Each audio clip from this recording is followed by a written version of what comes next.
किसान भाइयों, तीसरी बार केंद्र सरकार ने प्याज के समर्थन मूल्य में बढ़ोतरी की है। आपको बता दें कि पिछले दिनों केंद्र सरकार ने प्याज के समर्थन मूल्य में बढ़ोतरी कर 1650 रुपये प्रति क्विंटल तय किया था, यानी 80 रुपये प्रति क्विंटल की बढ़ोतरी की थी। और ए ग्रेड के प्याज की कीमत की बात करें तो 22 रुपये के आसपास देश भर की मंडियों में चल रहे हैं।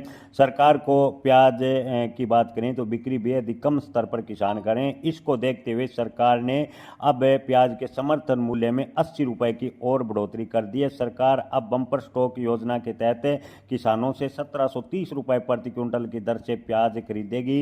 इससे पहले केंद्र सरकार ने 1650 रुपए प्रति क्विंटल का भाव तय किया था।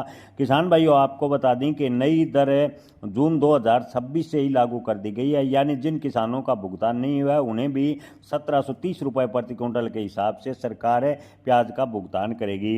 हालांकि किसान भाइयों, प्याज के भाव को लेकर अब बाजार में चर्चा चलने लगी है कि अब की बार प्याज के भाव में अच्छी तेजी देखने को मिल सकती है। प्याज के भाव ज़्यादातर मंडियों में 40 रुपए के पार जाने की पूरी उम्मीद है।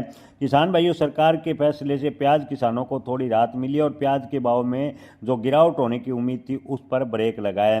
प्याज की खेती करने वाले किसानों को अक्सर बड़ी परेशानियों का सामना पिछले कई सालों से करना पड़ा है, लेकिन अब की बार अब जाकर प्याज की स्थिति सुधरती नजर आ रही है और प्याज के भाव में तेजी बनने की संभावनाएं लगातार प्रबल होती जा रही है।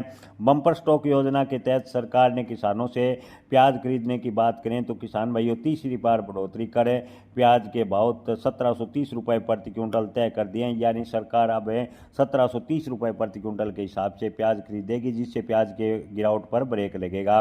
केंद्रीय खाद्य एवं सार्वजनिक वितरण मंत्री प्रहलाद जोशी ने कहा है कि सरकार किसानों को प्याज के अच्छे भाव में दिलाने और कृषि क्षेत्र को मजबूत करने के लिए लगातार प्रयास करती रहेगी। उन्होंने बताया कि प्याज खरीदी की कीमत बढ़ाने का उद्देश्य है किसानों का फायदा पहुंचाना है, लेकिन किसान भाइयों हकीकत एकदम विपरीत है। आपको बता दें कि अगर सरकार वास्तव में प्याज किसानों के हित को अगर ध्यान में रखते हुए प्याज का समर्थन मूल्य तय करती तो कम से कम 30 रुपये तय करती। सरकार को ए ग्रेड का प्याज 1650 रुपये में किसान नहीं बेच रहे, क्योंकि ए ग्रेड का मतलब है जो काफ़ी लंबे समय तक प्याज खराब ना हो, प्याज स्टोर करने लायक हो। ए ग्रेड के प्याज के भाव 1800 से 2200 रुपये प्रति क्विंटल अभी भी बाजार में चल रहे हैं। ऐसे में सरकार ने अगर 1730 रुपये प्रति क्विंटल प्याज का समर्थन मूल्य लागू किया है तो भी सरकार को ए ग्रेड का प्याज किसान नहीं देंगे, क्योंकि प्याज की कीमत ए ग्रेड की अभी भी बाजार में जो समर्थन मूल्य है उससे ज़्यादा बनी हुई है। ऐसे में अगर सरकार वास्तव में प्याज किसानों का हित चाहती है और प्याज किसानों का भला